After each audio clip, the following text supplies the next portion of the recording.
Bormann, personal secretary and right-hand man of Adolf Hitler, Reich Minister for Party Affairs, earned the real trust of his Führer. In fact, he was the second person in Germany. Some even called Bormann the shadow of the Führer. The list of crimes of this man is very extensive. But the story of his disappearance after the war raises more questions. On October 1, 1946, in Nuremberg, the International Tribunal announced a guilty verdict against criminals from the Third Reich. Martin Bormann was named among those sentenced to death by hanging for preparing war and crimes against humanity. However, the man who was considered the second person of Hitler's Germany was not in the courtroom. He was the only one who was sentenced in absentia. And before you continue watching, please like this video and subscribe to the channel. Even Bormann's associates did not know where and how he could have disappeared from besieged Berlin. The figure of Martin Bormann himself is very remarkable, because having practically no education, he managed to become Adolf Hitler's closest ally and climb to the political top. Among his official positions, Chief of Staff, Personal Secretary of the Führer and many others. And in an unofficial environment, he is known as the shadow of Hitler and the Grey Cardinal of the Third Reich. Being a cruel and rude man, Bormann gave the most terrible orders and demanded their strict execution. Martin Bormann played a significant role in the extermination of Jews. By a secret decree of October 9, 1942, he documented Hitler's desire to destroy the Jews. Keeping an eye on everything, a devoted colleague protected the Führer from the horrors of the Holocaust. Any unsolicited mention of it was forbidden. The result of the genocide was the extermination of about 6 million Jews. In 1943, a committee was established. It included the heads of the Reich Chancellery, Hans Lammers, Field Marshal Wilhelm Keitel, and Martin Bormann.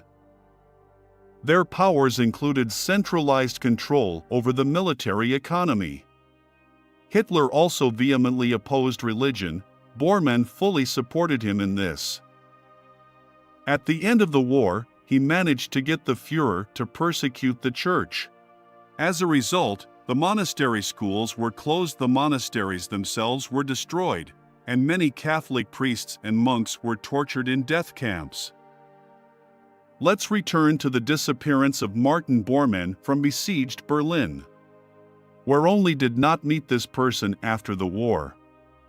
Some swore that they had seen him with their own eyes in Argentina, while others claimed that he lived in the USA.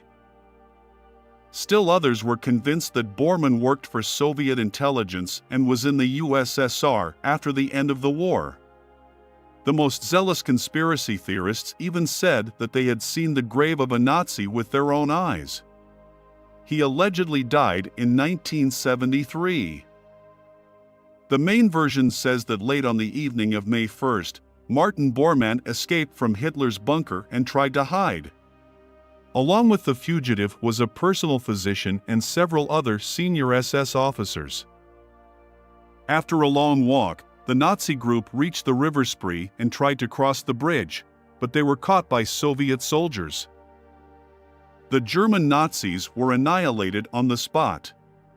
The bodies of almost all were later discovered, only Martin Bormann's body was missing from that area. This called into question the fact of his death. In 1965, information was received from German postal workers that on May 8, 1945, Soviet soldiers ordered 2 corpses to be buried. One was dressed in a Wehrmacht uniform, and on the body of the other they found a paybook in the name of Ludwig Stumpfegger, which the servicemen immediately destroyed. Albert Krumlov, who turned, indicated the exact place where Martin Bormann was buried in a common grave. However, the excavations did not yield anything. For many years, the convicted Nazi was hiccuped by the CIA. A reward of 100,000 Deutschmarks was awarded for any help in his capture. A huge dossier has been collected on Bormann, in which there is an interrogation protocol of one of the former SS officers. So he testified that Martin Bormann was a Soviet spy and disappeared after the war in the USSR.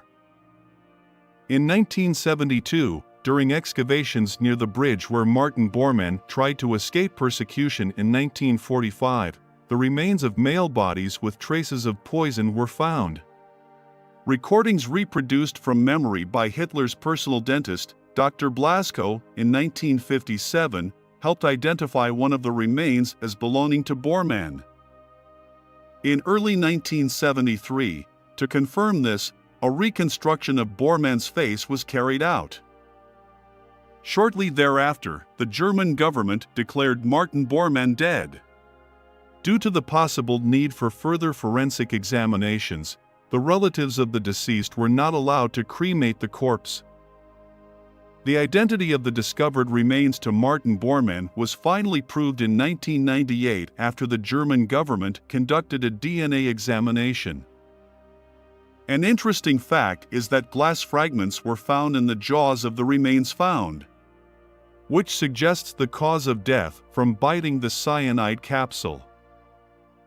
On August 16, 1999, Martin Bormann's remains were cremated and scattered over the Baltic Sea, and an end was put to his criminal case. Do you